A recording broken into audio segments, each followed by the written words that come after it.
We are set to go. All right, cool. Awesome. So thank you so much for sending in all the homework. I was actually really just proud of all you guys for all the mission statements, your org charts.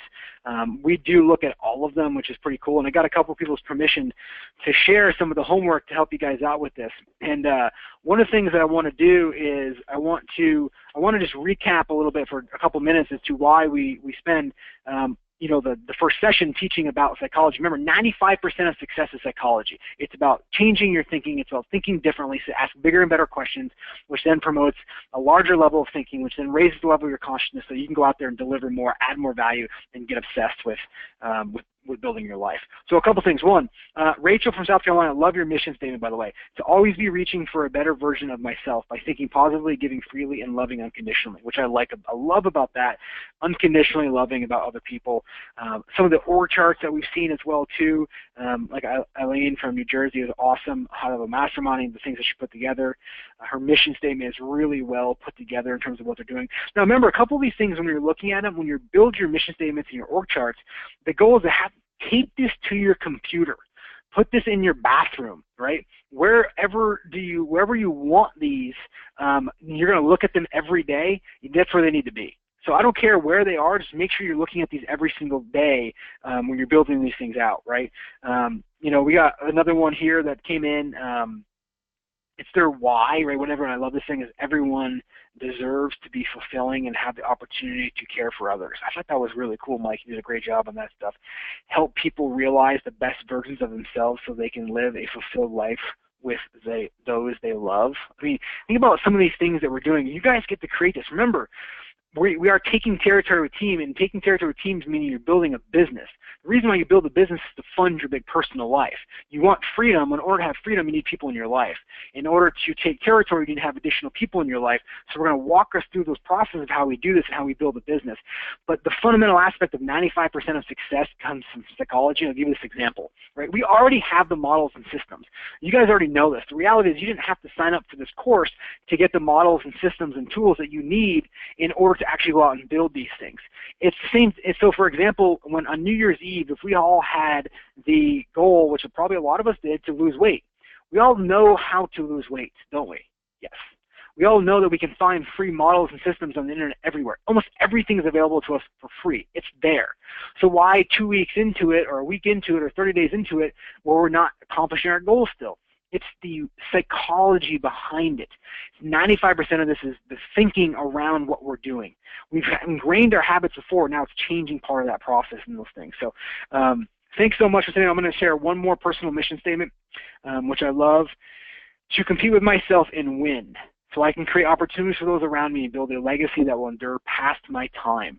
One of the questions, I love that, Andres, one of the questions you can do is thinking about, what do I want to be known for 200 years from now, right?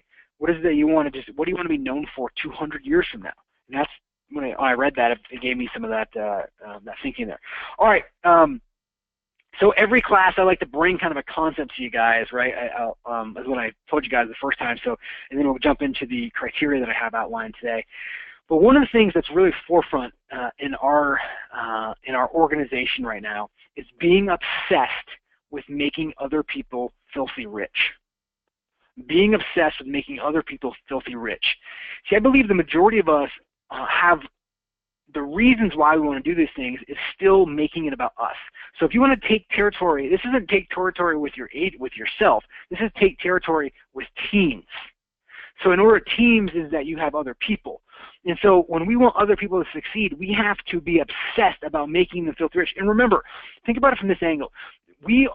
Agents have a 2-minute attention span, including myself for the most part, right? We do. So we are sprinters and not marathon runners.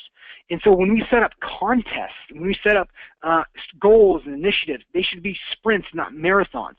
A couple of weeks ago, we did this thing with HRG where we said, okay, in 48 hours, the person that sets the most appointments wins $1,000. I mean, we had a team set 48 appointments in 2 days.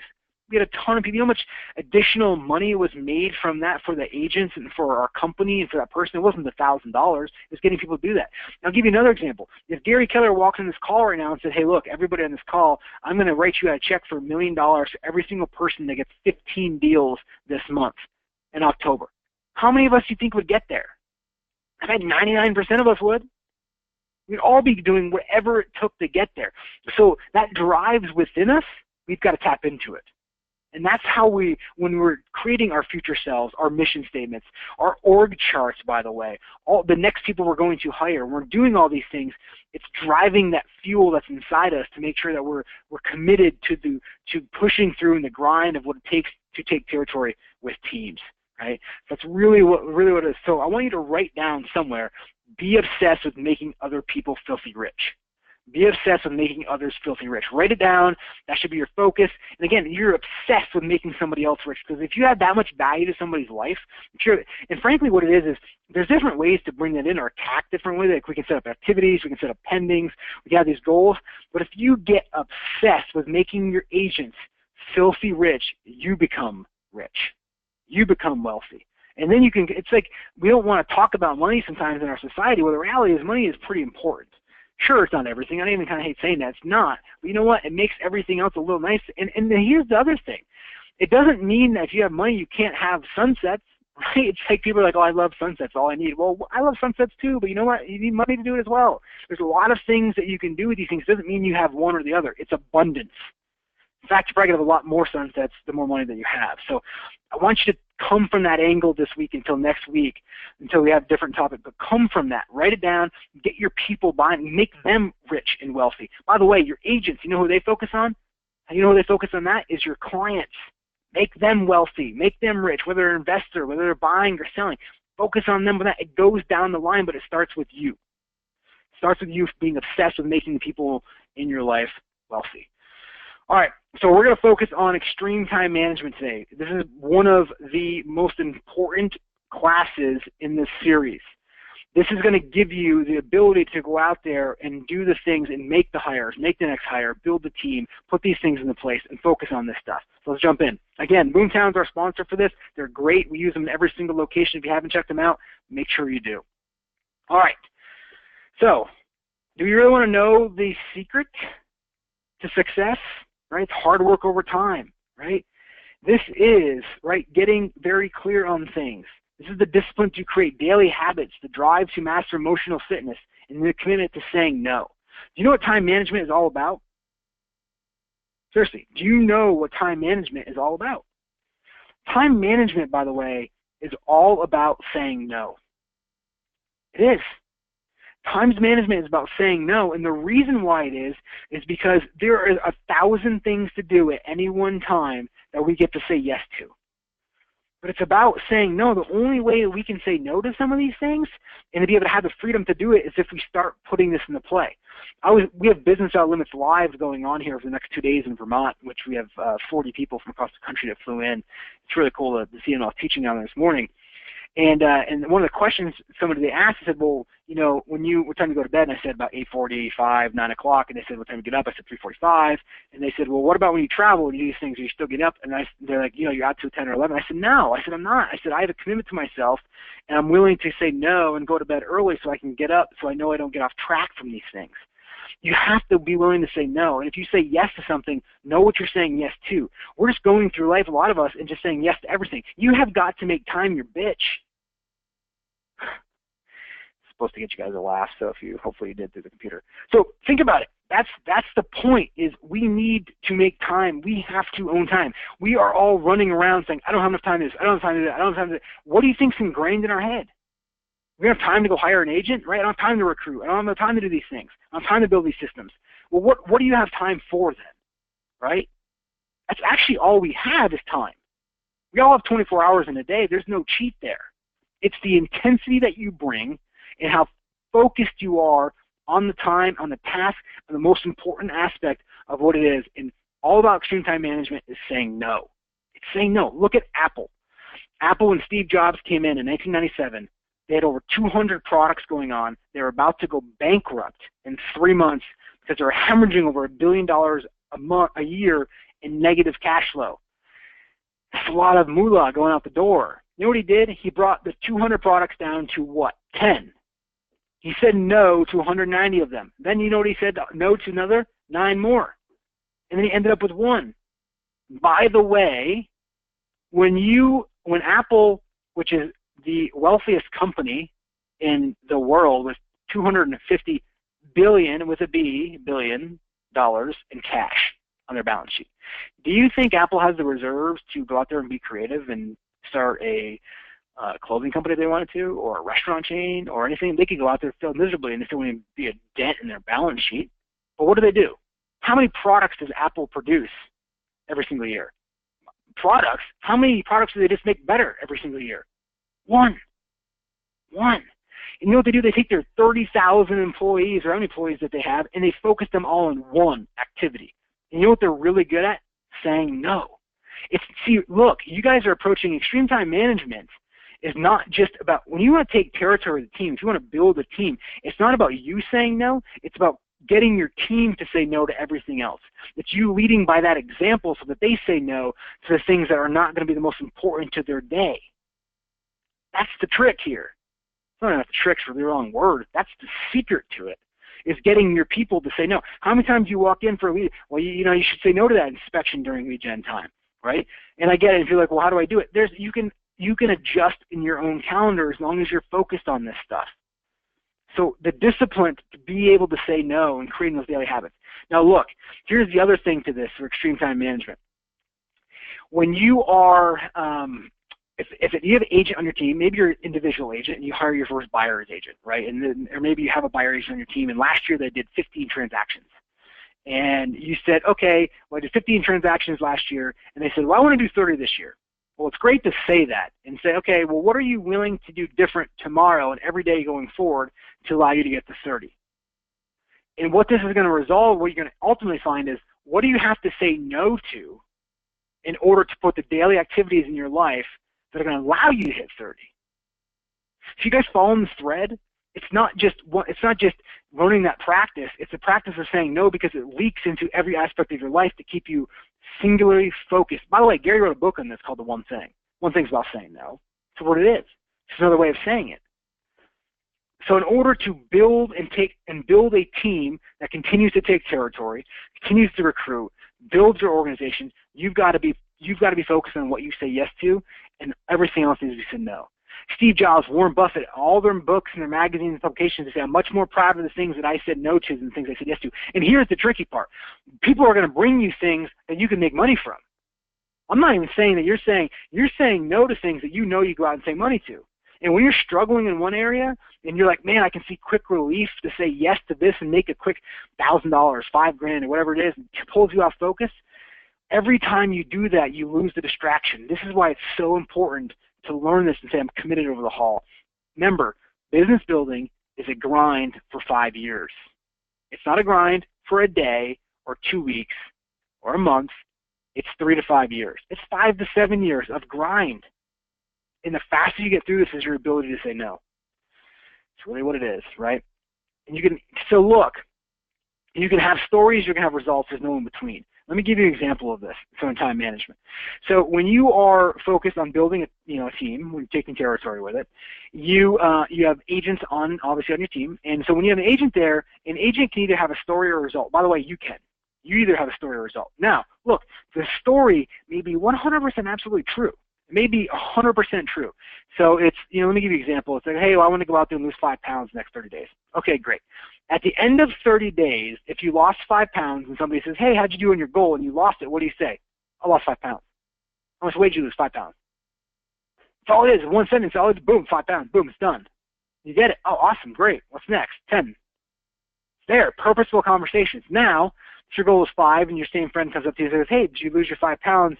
And you didn't, what do you break into? Well, I hurt my hamstring, my family in there, at a wedding I had to go to, and all these things. All of it basically saying is I was unwilling to say no to the things I needed to in order to say yes to the things to get the results. Look, stories are going to show up in our lives. We're going to be tired. We're going to be hurt. We can't lead generate. We can't do this. They're going to be there. It's your choice to show up with a result or a story. That's your gift that you get to give to people. And the people that continually get results, now look, you don't think they have challenges? You don't think they have the actual same stories that most people do? Of course they do. We all do. It's just some of us allow them to to derail us. Some of the stories allow us to kick us off guard. There's a psychological DSM criteria called what the hell effect. You're lead generating great for, your team's lead generating great for 3 days, and all of a sudden you got an inspection and you miss a day, and then all of a sudden, you're already off track, and what the hell, I might as well have skipped Friday too, I'll make it up over the weekend. And then you never regain that. It's about saying no from the beginning so it doesn't derail you, so you have the result. But you can have a story or a result. Which one are you going to have? Next to your computer screen on a sticky note, on your car, whatever it is, write it down. You can have a story or result, which one you want. And just write story or result and underline which one you want. So when you see this every day, you're reminded that I'm after the result. When I first started in real estate, it was one appointment a day, 5 days a week. And I didn't always get it, but I was focused heavily on getting one appointment a day. It wasn't a 3-hour checkbox of lead generation. That's the question. So when you ask an agent of, hey, we want to take more territory, what you're willing to do with your goal, I want to up it from 15 to 30, great. What are you willing to do tomorrow that's different? Well, I'm going to lead generate a little bit more. Well, 20 minutes more isn't going to double your production, by the way. How much more intensity are you? What audio book are you reading to? What sales practice are you going to be putting in there? What script role are you playing, right? How many more open houses are you going to add this week? How many door knockings are you going to do? This is, I mean, if you want to double your production, if you're 100 to 200, 200 to 400, whatever it is, 1 to 10, right? You've got to double that, 20x your activities with results. You have stories or results, right? And here's the thing, we tell ourselves all these stories. Think about these things that we can tell ourselves that get caught off guard. By the way, we do this to feel significant, because if we don't tell us these things, we feel insignificant, right? You can read these things. I don't have enough money. By the way, this is a big one. And most people are, so when you're going to hire your first admin, which by the way, we'll get into after this session, we start really breaking down the mechanics of this, but this is really important beforehand. When you go out to hire your first admin, right, and you're hiring your first person, or maybe you have an admin and you're hiring the next person, it doesn't matter, it's just the same principle applies. You may never have enough reserves in your account to pay for that person you hire. The majority of the first people that I hired the first couple of years, I had no idea how I was going to pay for them. I didn't. I just knew I had to. I could not. I was more scared to not have them in my world than to. I was more scared to not have them in my world than to be able to not have them in my world. Wait, that didn't make sense. I was more scared to not be able to hire them than to allow them to go somewhere else, and not be in my world. I wanted the freedom. I wanted the opportunity there. I did not have enough money to pay for these things, but I'll tell you what. If you invest into the right person, it'll be the greatest return that you ever make. It will be. So don't allow these things to have the excuses. What are you telling yourself? I don't have money. I have kids. I have a partner. I have a parent. Friends to take care of. I have bad childhood. I work too much. I'm old enough. I'm not talented enough. I don't deserve it. I'm not motivated by money. I don't have enough time. I don't have the right tools. I need to do XYZ first. I don't speak the language. I still have time. I can do it later. I don't have anyone to help me. I didn't go to college. All of these things are just excuses. By the way, we all tell ourselves these things. It's what we do when we say, you know what, this is showing up. If it shows up in there, let it show up. You know, it showed up. I'm not going to push right through this thing. I'm still getting my result. I'm going to go after it. So don't allow ourselves to get caught in the storytelling mode, right? We see this, right? It's always a joke. We have 24 hours a day. So why do some of us accomplish more than others? You know why we do? It's because we learn to say yes to only one or two things and no to everything else. We talked about it at the beginning, but I want you to hear this. We learn to say yes to the one thing that matters most at that moment. You have to clear your calendar, clear it. People are like, I'm like, well, what are you doing? You know, did you hit your appointment now? I'm like, well, where are you going then? Well, I got to go. What do you got to do? I got to go, you know, but well, hold on. Don't go anywhere. Well, I don't have time to do it. What do you mean you don't have time? It's all you have, right? It's not like you don't, like when you travel on a plane, you don't get on a plane and go, okay, the plane ride's 4 hours, but I don't have time, so I need to make the plane ride an hour. We just got to jerk it out. No, what do? You succumb to the fact that it's 4 hours. And then when you're there, you actually relax, don't you? Then you start figuring out other things. You start putting things into play. You start building on systems. You read a book. You do these things you never thought you had time to do. By the way, you enjoy these things. You can do them when you're in a structure that you can't do anything else. It's the ability to say yes to other things that allows us to feel like we're stuck somewhere. When we're stuck on a plane, we can only say yes to like one thing. And it forces us to do it. You ever find that? Sometimes I enjoy getting on the plane because I know I don't have an opportunity to actually get up and leave. You can't be distracted, really. Except for now we got movies and stuff, and you just try to cancel those things, right? So we can apply this into our life. We do it all the time. Just learn to say no to these things. This is it, folks. So what does it mean to start small to go big?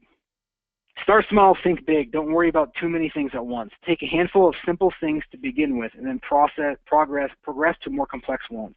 Think about not just tomorrow, but the future. Put a ding in the universe, right? Steve Jobs wanted to put a ding in the universe. So the reason why I want to put this in here, what does it mean to start small to go big?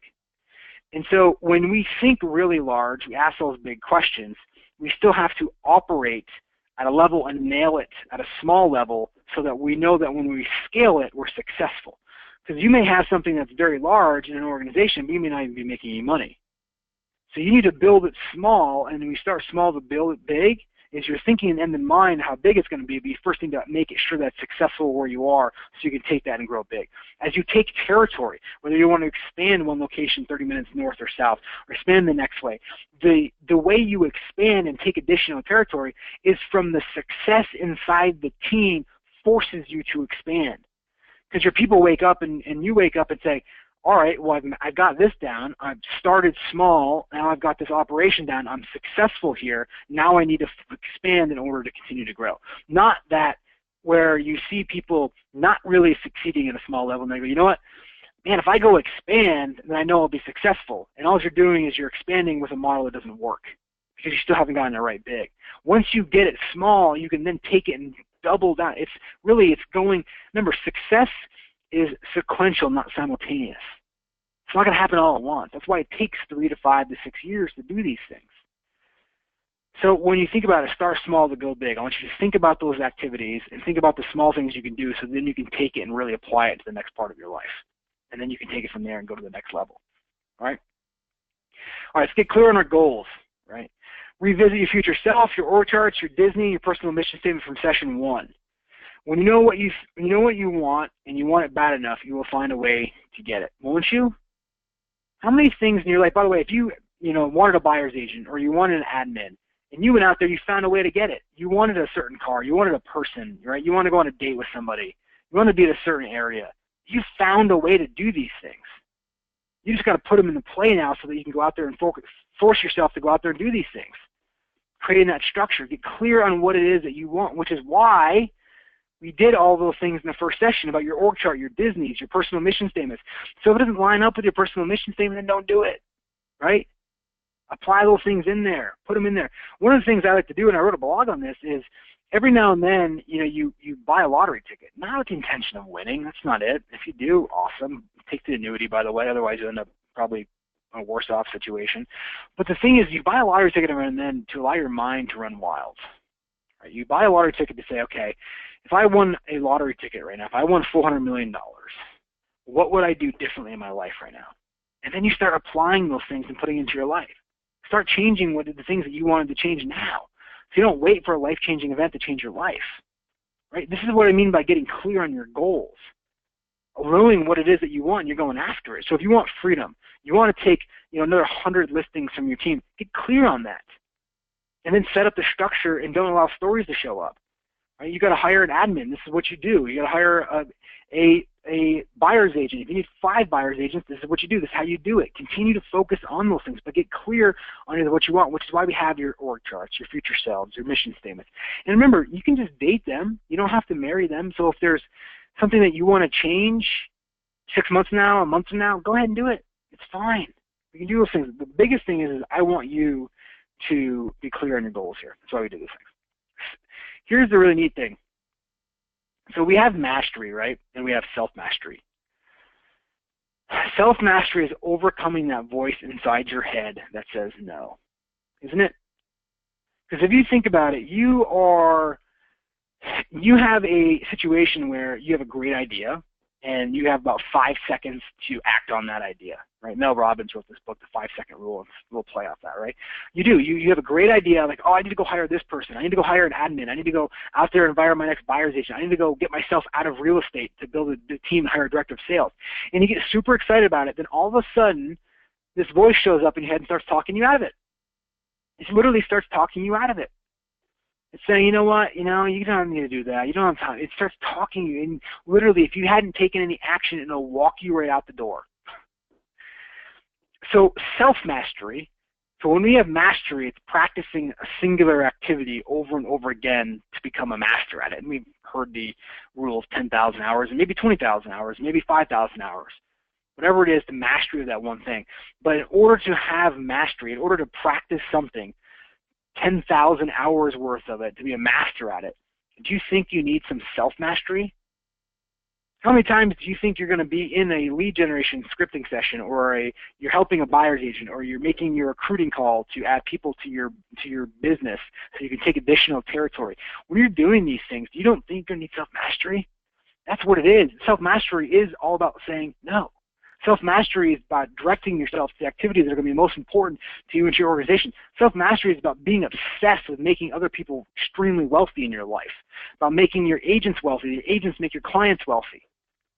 And self-mastery is important in all of this because it's a guiding principle that's going to allow you to go out there and actually create mastery. And only when you have both, it's when you'll be able to go out there and execute at the highest level. So start practicing self-mastery today on the simplest of things. You go out and make a commitment to yourself. Don't talk yourself out of it. Don't make the commitment then. Because all you're doing is, if you're making a commitment and you know you're going to talk yourself out of it, you're just training your mind that you're not really committed to the things that you say you are. So only commit to certain things that you know you want to do, and then use self-mastery to overcome that voice that says no. So I got to do it. Because you know why? I'm clear on my goals. I'm not going to allow a story to show up in my life. I have my future self. This is what it looks like. I'm not going to allow stories to come on. I'm not going to allow excuses to show up in my life, and I'm going to get results. You see the sequentialness of how we put this organization, this class together? It does these things so that you can see how you build off one another. So when you get to the model implementation of these things, you're not going to talk yourself out from how you can do these things to build and take additional territory. And we're going to need this skill because, again, it is not a month. It's a grind.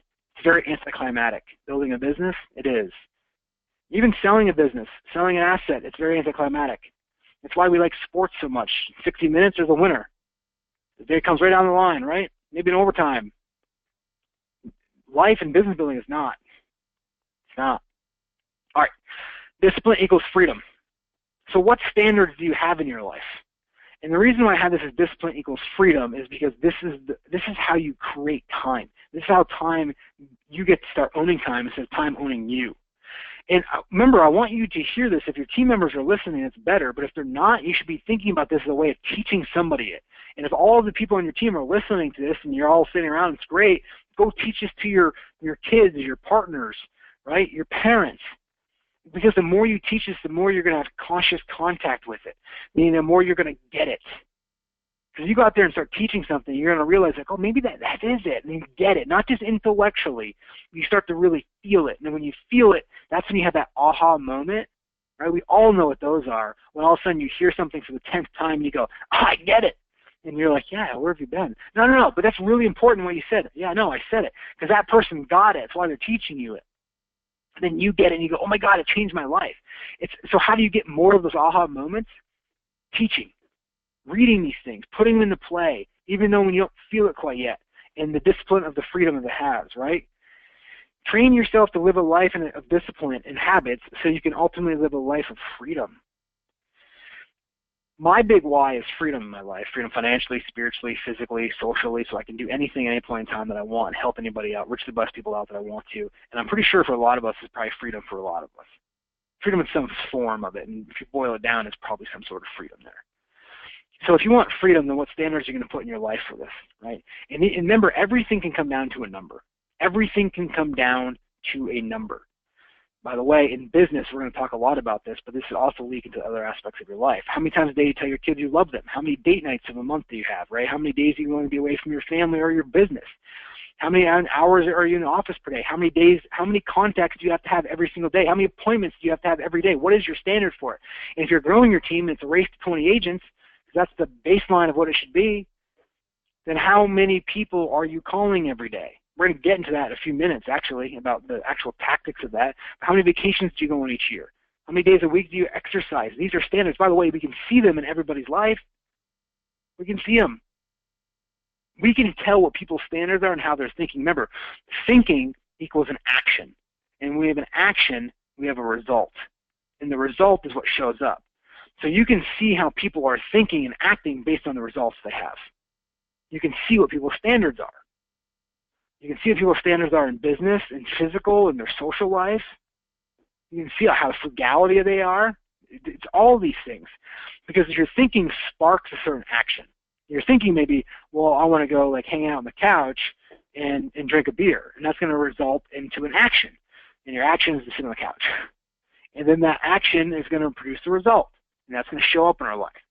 Same thing, if we want to go out there and say, I need to bring on one recruit every single week or one every month, or I need to get one buyer appointment every single day, that action is going to show up. And that action is going to produce a result. And that result is going to be posted and seen. That's when you start attracting these people. That's how you start taking territory, is understanding that you have to have the discipline for a period of time so you can create the freedom that you actually want. And without the combination of the two and the self-mastery of all the sequential things that we've talked about, you're not going to get there. It's going to be overwhelming. It gets hard. It gets really hard. When you start building a large organization, not just a we do it, but when they do it, things get heavy. It gets really tough. And you got to be able to fight through these things, which is why I wanted to focus on all the things that we did in the first class in this. So how many days a week do you exercise, right? How many do you attend, right? Think about your standards and attach a number to it. By the way, when Keller Williams, if you want to look at them, here's the thing. We are looking at I think there's some OPs on this call, which is great. We need to look at building real estate teams like market centers. Why? Because Gary Keller for 15 years failed miserably through all of these things. What it was like to have, what was the model, what was all this stuff. Success leaves what? Clues. It does. They're there. So here's the thing, if we know success leaves clues, why don't we follow Market Center? And let's look at this for a second. What is Market Center? What is the number one thing Market Center is concentrating on? Agent count. And you may go, well, look, everyone on my team does 10 deals.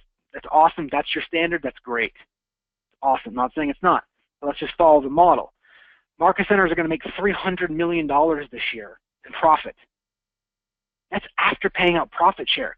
I mean, can you imagine? That's like $500 million a year companies are netting in this world. That's like bigger than rheology. You have to understand how massive, and then Keller Williams is making a tremendous amount. You understand how massive that is? They were so focused on making market centers and agents wealthy that they become wealthy at the same time.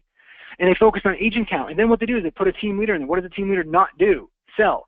Because you get on here and you want to start taking territory, you want to build a team, and you're trying to sell and you're trying to recruit, you have one things that's very difficult. So then it becomes a habit. So we got to start looking at how do we build a team like a market center. And when we say we're 3 hires away, when Gary says, hey, you're 3 hires away from netting $1 million, it doesn't mean you're 3 hires away. I'm sorry, it doesn't mean you only have 3 people on your team. It means you have 3 people that you pour into. You may have 30 other people on your team underneath them, but you're pouring into your 3. So attach a number to it. Keller Williams went into big. They said, okay, it's all growth. It's your 2-10-40, 2 appointments per day. 10 appointments per week, 40 appointments per month should gross you 10 agents a month, netting 7. That's the numbers that they've attached to it. Why don't we do this in order to take territory in our listing side, on our buyer side? What's your number? What's the standard you attach to that it is? And you don't have to make it pending. You may say, look, 1 appointment per day or 3 appointments per week. You have to go out there. You know, one of the things we're looking at implementing in HRG is, submitting your numbers before noon. It's 1 before noon. So every team that we have submits how many appointments or how many that their team at least got 1 appointment before noon for each agent. And they submit it, and we send it off to HRG by 1 o'clock to see how all the other teams, 115 agents, are doing. And we continue to grow that. We'll be at 200 before the end of the year. Right? Continually updating that so they see that live stream, but we're attaching a number to it, which then causes people to go out there and be focused on the singular activities, which is going to produce them the biggest amount of money, which is helping them get the most amount of money they can have. And then that's how we become obsessed about getting them rich. Same thing for you. But everything you do, attach a number to it, particularly in business.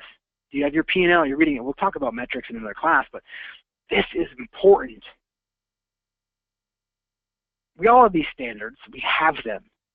We have them now. Just start identifying what they are and then put one new one into play. Once a quarter, it's all I ask. 1 new standard, once a quarter in your business life. Is it 1 agent that you bring on per quarter? Is it 1 new buyer that you need to bring on once a day. I'm beating it, but I'm just trying to get you guys to understand this, the power of this stuff. All right, so extreme time management, obviously we wouldn't talk about anything unless we actually had a calendar in here. So we have to understand that when you're creating your ideal daily schedule, you have to do a couple things first. One, you have to schedule your vacations first. Why? Because if you don't schedule your vacations first, you're basically saying, I'm not going to have money next year to go on vacation, or I'm not going to have time to go on vacation. You're already throwing up excuses and stories you're telling yourself. You are. 2018, you're already telling yourself, you know what, I don't know if I'm going to be there. I don't know if I'm going to make it. Now look, your vacations don't have to be a trip on a private jet to a chartered yacht that you have that costs 50 grand. It can be, let's go camping for 7 days and spend $300. Whatever it is, you can schedule your vacations first. Just make sure they're in there. It's the experience that you're counting on mostly anyways, not how much money you're spending. But schedule your vacations first. It forces yourself to go out there and say, you know what, I'm going to go out there and have this vacation. I'm going to do it. And then start creating your ideal daily schedule, right? This should be a rhythm. And when I mean you create your ideal daily schedule, you need to start creating the ideal daily schedule for everyone that comes on your team, because they're not going to have the knowledge that you have on this. So you need to show them. People come to your team. How you grow a team, how you take more territory with a team, is by you directing the energy of what is necessary for them, which is why I'm focused on this for you, about how to teach them to say no. Setting up their calendar and saying, hey, one appointment before noon. You've got to take control of that. You need to control the time for them until they learn how to do it themselves. You can teach that, right? When traveling from work, bring your family if you need to. Train while on business trips. Really train on that. It means physical training. So many people go on vacation and I've been so good for the last 4 weeks. It's been awesome. Been training so good. I went on vacation. I lost it all. Why'd you stop? It made you feel so good. Doesn't mean you have to do it every day or as rigorous, but just do something. Move, walk. Do 15 push-ups, something to train your mind that doesn't just allow you to go lackadaisical for it. And then leverage and succeed through others, right? Through your calendar, right? Mastermind adventures, this is where at some point in time you're going to have to get on a plane to see your friends, because your level of thinking increases over and over again every time you take a next step, every time you get hit with an opportunity, which i.e. is a challenge. Every time you get hit with that, every time you hire a couple people and you lost somebody, you've gained experience. Every time you gain experience, you increase your knowledge. When you increase your knowledge, you start applying it, you raise your level of consciousness, and therefore the decisions, the discussions, the conversations you have to have are now raised. How many people have gone through this where now at this point we are literally raising all of our questions up, and our thinking's elevated that we don't like to have the same conversations with people we used to have. Doesn't mean you're bad or anybody else is. It just means that you now get energy from a different conversation because you think differently. So knowing that, you should say, well, how do I accelerate that? How do I create this vacuum that pulls me up through there? Which is go out there and fail as fast as possible. That's what it is, right? So let's look at this. By the way, one of the things that Gary GK told me early on that was instrumental in my life, and he said, let me ask you a question. How much money did you make last year? Right? He's kind of asking a little bit, and people would say, whatever, 50 grand, 35 grand, 100 grand, 500 grand, $1 million. Great. And he said, well, if you made $100,000, then you have a $100,000 a year calendar. It was like this aha for me. I was like, oh, I get it. You make $500,000, then you have a $500,000 a year calendar. If you make 50 grand or 35 grand, you have a $35,000 a year calendar. So what I want you to concentrate on is your calendar actually produces freedom. It actually produces money. And it's the number one thing that you can do to take control of your time and your activities is by having your ideal calendar for you and the team. And all I want it for you is from when you wake up until noon. All right? You can do whatever you want after that. Not even have anything in there. It should be something, but the more purposeful you are in this, the better it'll be. Your morning should be your rhythm. Right? It should be your rhythm of the things that you do. Here's an example of just a week at ours and mine. I'll kind of outline it for you. See if it's out there, the backside. By the way, I work, Monday through Thursday is a structured work environment for me. Now, one of the things that I want people to understand is while I may work structured in the office 35 hours a week, my guess is that I work more than the majority of the people on this call. Maybe not some of you, but majority of them, because working on the business doesn't mean you need to be in the office. Working on the business means you read a book. Working on the business means that you went for a run and it was really hard and you had to push through it, so then you can take that same energy and push through your next challenge. because they're going to show up. That's working on the business. You're just not recognizing that. So when you're time blocking your life, it may be a meditation. It may be a way so you can plan something. Maybe pushing yourself through exercise. It's all part of working on business. Maybe reading the book, the next organization. Maybe journaling to get those things out. You're constantly thinking. You're in the a restaurant and you're thinking about it, like, how do they do this? And you get a tip from this waiter. Oh, that was a good thing. And you recruit somebody on there. You are always in this mode if you're obsessed with it. If you're obsessed with having a huge life, right? Taking this territory, you feel this, right? So this is a rhythm of what our life looks like. Mondays, I have rhythm, so a lot of it you'll see meetings. Mondays are all a lot of team meetings for my organization, so each different organization. And so, like some of you may have different organizations, so I have to flip. So the first hour I may be in my market center, or my next hour I may be in BlackRock, then I may be in training organization, and I may be in HRG, so foundation, or I may be hiring or recruiting for a different company. I don't know. So you got to keep changing your hats. Mondays teams, Tuesdays are more individual coaching with some key people that I need to, and then another team meeting that I have. And then Wednesdays is a big BlackRock meeting. It's really lasts the majority of the morning for strategy, financials, big hires. There's one on 3:15 on Mondays, and Wednesdays are big blocks of time to dig deep in BlackRock because it takes a lot of time to digest these things. And then you'll notice from 11:30 to 2 is blocked off in my calendar. You see that every day, nothing goes in there.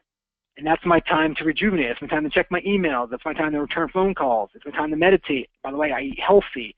If I need to pick up a third workout of the day or a second workout of the day, I work out in there, or the first one if I miss the morning. I have that time in there. I'm owning my time for these things. So you can go out there and do these things. By the way, you teach your people the same stuff here. And then the same thing. And then on Fridays are our flex days, right? It's whether I go around to our construction sites, or whether I'm reading a book, or whether I'm training hard, or I need to schedule an appointment. It's always ever it is. There's flex days to do these things. But the goal of all this is, what kind of calendar are you running? Is it a $100,000 calendar? Is it a $50,000 calendar? Or is it a $14 million calendar? The more purposeful you are in your calendar and sticking to the activities that are here, overcoming that self-mastery, getting the results that you put in here, the more focus this is going to leak and the bigger your team is going to grow. Because you become somebody different. You become somebody who people want to be around because of the ability to say no to those things. You don't think people recognize this stuff? People see that and they go, man, it must be hard to do that all the time. I want to get some of that. I want to learn how to learn that. I want to learn that. And they come to you to see you as a value add. That's how your team gets built, with bigger people, with more organized people, larger individuals. How you recruit $50 million producers, right? Which we did, right? You're seeing that expansion. The producer, how you produce a $50 million producer? Well, go add more value to their life. That's how you do it. It's the same thing in this. So I want you to focus on what kind of calendar you have for extreme time management here. And then the other key component to this stuff is, you'll see in my calendar, it's 11:30 to 2. You can pick whichever days you want for this stuff. But we are the corporate athlete. So they did, I say they, ESPN or CNN did this study where they basically tested professional athletes, like NFL players, their stress levels on their body and on their physical stresses. And they were literally like 50% less stressed than the regular corporate American individual. Let's say corporate, just working like your normal 8 to 5 job, or just like, whatever, they're out there doing their job, right? Part of this is because when an athlete trains, they train really hard, but what do they focus on? Recovery. And it doesn't mean that they need to be recovering all day. They recover in bursts. They work in bursts. So we got to look at ourselves as the corporate athlete, which recovery equals results. Remember, you rebuild stimuli. You rebuild your mind by active recovery, which is journaling, which is reading, right? Doing these things, you separate stuff. That's how you rebuild the stimuli to handle the next stress. When your body physically, when you go out there and you run as hard as you can, you don't gain strength from that run. What happens is when you tear all your muscles down during the challenge, i.e. a business challenge, maybe it's a failure, somebody leaves, you rebuild, you tear it down, and then what happens is when you start recovering, you rebuild it stronger to withstand the same level of stimuli. The same thing happens in your mind. They've shown this. So in order to be able to handle a larger problem, you've got to start going through these challenges to overcome them and recover. But if you don't focus on your recovery time inside your calendar, you're going to miss this. And it's not really burnt out. You're just going to miss the opportunity for the recovery. You're missing it. And look, it's not like, hey, I had a hard day, I need to take a day off. That's not it. It's where's the 5 minutes I need to go outside and recover? Where's the Audible book that's in my car to get me outside of my thinking so I can think about somebody else for a second? Think about how you can recover and teach this to your team so they have these bursts throughout the day of recovery. And remember, your goal should be that you are fully engaged or strategically disengaged. So I mean strategically disengaged because if you don't, you're constantly thinking on some same thought and you're not even going to solve it. So you need to put something else in your practice to strategically disengage, like an Audible book or a book or exercise where you have pain that forces you to not think about that anymore, or walking or spending time with your kids or cooking, whatever it is that you're doing. I don't know, maybe it's drinking wine, right? Whatever it is, strategically disengaged. So when you're fully engaged, that's the intensity that you bring every morning before noon, 1 before noon, right? 1 before noon. That is your rhythm. That's the rhythm for your team. It's the rhythm for you. That's how you build and take territories. So why don't people do 1 before noon? Well, because of all the things that we talked about. They talk themselves out of it. They don't have the mastery. They don't put it in their calendars. They're not focused on these things. They don't know why they're doing it in the first place.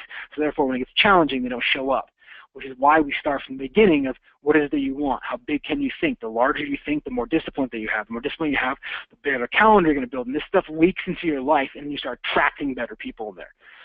And then you focus on the recovery burst throughout the day. All right, my favorite slides ever. So we are, sorry, I was going to take a drink of this. We need to work towards zero tasking. We know that Gary talked about multitasking is a myth, or it's, obviously you can chew gum and walk, right? I'm talking about the larger, bigger things. It's like getting on a tightrope and trying to chew gum. You wouldn't be chewing gum on a tightrope, right? Because your energy's there. Thinking and reading and doing becomes your job. Now, one of the things I love about the listings, leads, and leverage is if you are an individual agent, or maybe you have a couple people on your team, maybe you have an admin, there's different makeups on this call. There's a couple hundred people that are here.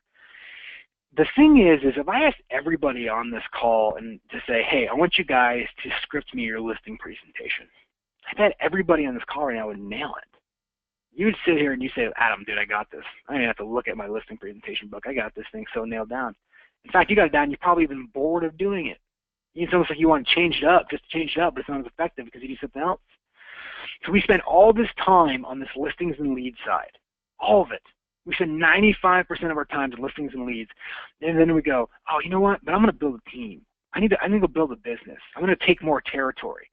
Well, there's only so much energy that you can physically go out there and doing. You're probably doing the majority of what you can already. So we go and say, well, I want to go like bring on people, and we say, okay, great. Well, what's your leverage script? What's your pitch?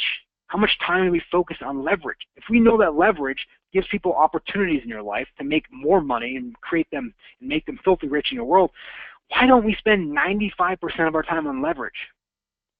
This is the transition that you have to start making or priming us for the next couple of classes, right? We have to move from listings to leverage. We have to move and say, look, you guys are so good at your scripting that if I gave you a book of leads, I bet every single one of you could set an appointment every single day, and you probably make a decent, a good amount of money setting all that stuff up there, and you're making it.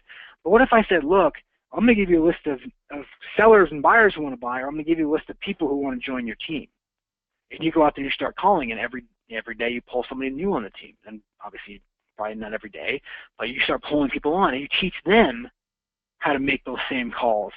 And so instead of you doing, because there's a max that you can do. Even if you're working every single day, there's a max of deals. Maybe it's 80 deals a year. Maybe it's 100 deals a year you can max them do. But what if you went out there and you found 20 other people doing 1 deal or 2 deals a month? I mean, you're talking 500 transactions now with you not being involved. But we don't focus on the leverage side of the triangle. We spend all our time on the listings and leads. And then we struggle with the leverage. Oh, they left me. They didn't do this. I put my toe in here trying to lead through other people, and it was just too hard. Well, look, when you first did your listing presentation, I bet you failed. But you didn't nail every single one of them. You just kept going and going because you could see your own energy doing it. It's when we see it leading through other people to build a team that we start wanting to retreat back to doing it ourselves because we know it's confident we can do that. It is humbling to lead through other people.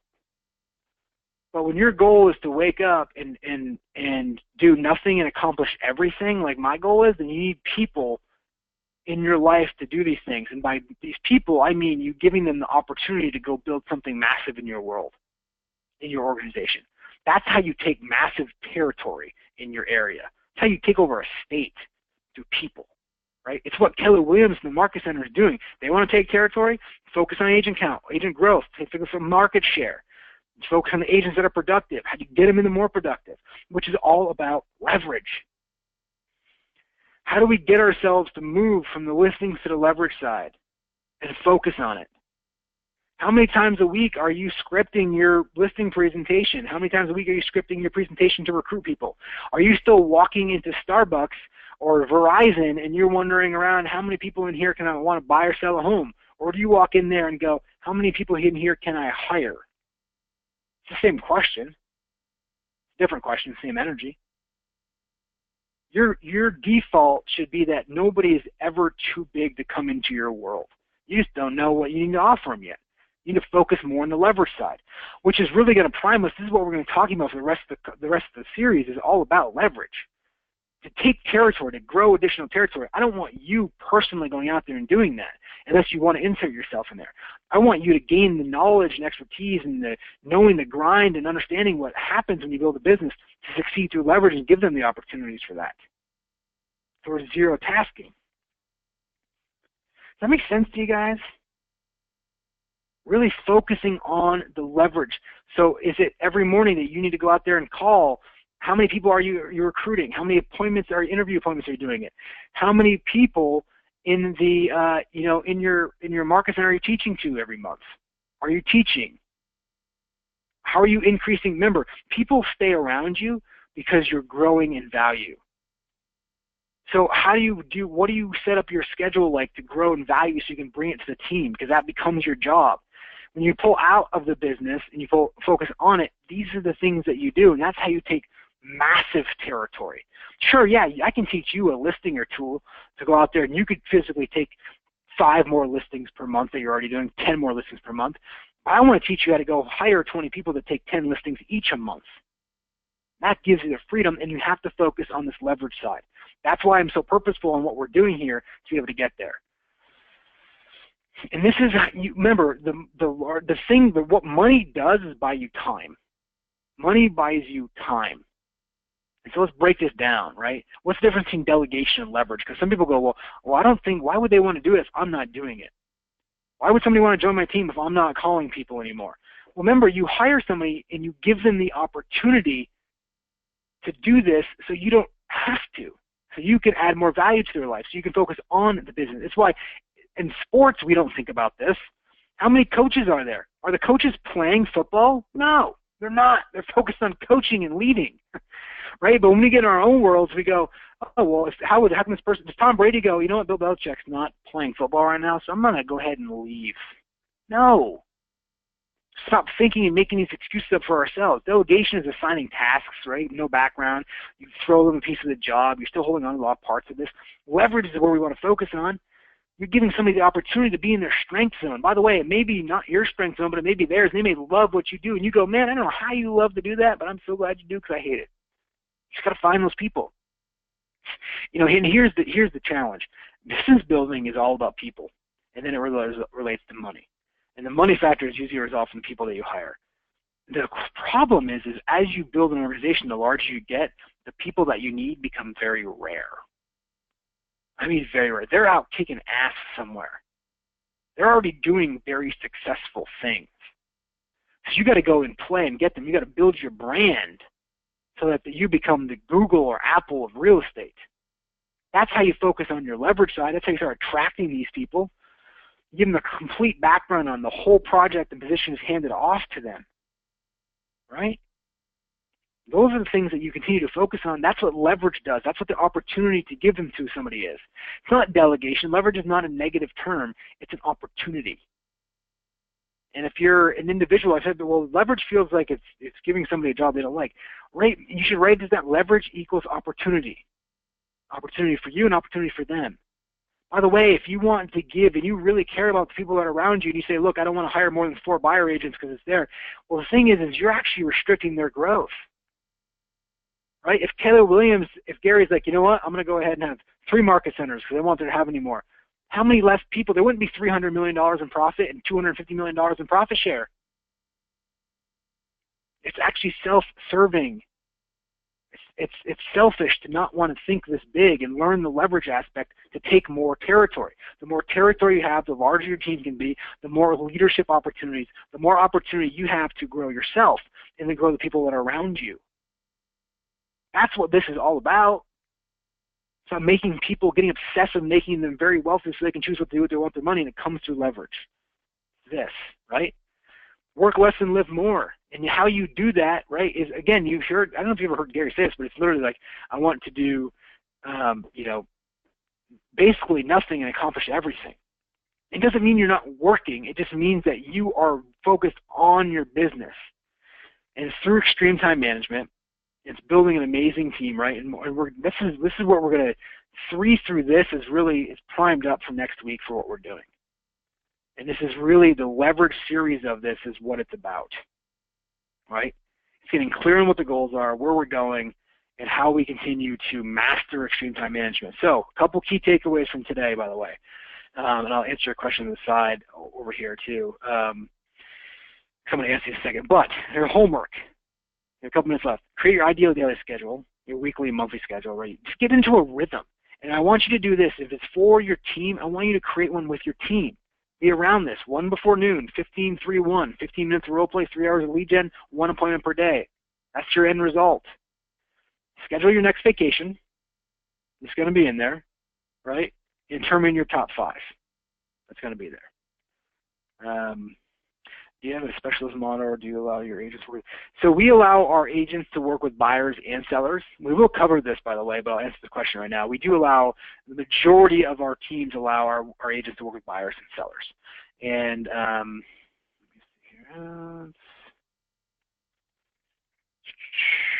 me see here. Okay, cool. I think Hallie's going to get back to you with some of the other questions there. So for your homework for next week, create your ideal daily, weekly, monthly schedule. Now, what I want you to do is be purposeful on this. Don't just write something in there for homework and send it in to me. I want you to be focused on what is it you're willing to do. If you're not willing to do more than 3 hours in the morning, then don't put it in there. Start with something. The activity will lead and start leaking into other aspects of your life. By the way, I also want you to schedule your next vacation. Now, this quarter or next quarter, schedule it. And again, it doesn't have to be an expensive vacation. Schedule the time off. It doesn't have to be a full week. I don't even like full week vacations. 4-day vacations are great. Leave on a Friday, come back on a Sunday. Leave on a Thursday, come back Saturday afternoon. Whatever is, schedule that time away, and that's your focused, purposeful time to doing it. And then when it says determine your top 5, determine your top 5 people who are going to be determining money for you, right? That you're a top 5 allied resources. So when I think about this, is that your 5 people you have in your organization that you pour into, or if you don't have 5 people in an organization, who are your top 5 clients? Is it an investor? Is it a builder? Is it a relocation company, foreclosure company? Is it a particular client or raving fan that you have? Get purposeful in your 5. Send them a note this week. Send them a note card. Tell them how much you appreciate them. This is the power of doing this. You put it in your calendar to connect with them once a week, once a month, whatever it is you do. Over-communicate with these people. Show them your appreciation for this stuff. If you're committed to being obsessed with this stuff, this is what it is. Determine your top 5 for this. All right. You guys, hold on, let's answer this thing. I have a lot more here. Questions. I don't know why it does with the screen. 15. So the last thing is 15 minutes. So our model, Brian, is we have what's called 15 minutes of role play, 3 hours of lead gen, 1 appointment per day. So HRG, our numbers, our metrics that we use are 15-3-1. And that's just what we say. If you go at anybody HRG, what's 15-3-1? 15 minutes of role play, 3 hours of lead gen, and 1 appointment per day. That's what it is. That's the top. Those are the top things we're doing. So that's what that means. Let me see here. Determine out the top 5. I answered that question hopefully for you guys. Again, it's about your 5. If you have 5 people, you're pouring into them. By the way, you should have who's your replacements for yourself, for all the places in your org chart that you have. And if you have 5 people, it may not be all of them, and then it may be your clients, your investors. By the way, don't stop here. If you have agents on your team, go to them. Who are your top 5 raving fans? Do you have an investor? Do you have a whole company that's moving in a lot of people? Find those people in your allied resources for that. It's really powerful for you guys to be able to do that. Let me see here. Cool. I think I answered the majority of those calls. All right, we're a little past 3:30. Thank you guys. You're amazing. You know your homework. Send them in to me. I'm proud of all you guys. You're doing amazing things. Put this stuff into play. By the way, when you get off this call, self-mastery is going to come in. Make sure you do the activities. Remember, success is sequential, not simultaneous. Start putting these things into play, and we'll see you guys next week to break down some mechanics. So super excited. Talk to you guys soon. Bye-bye.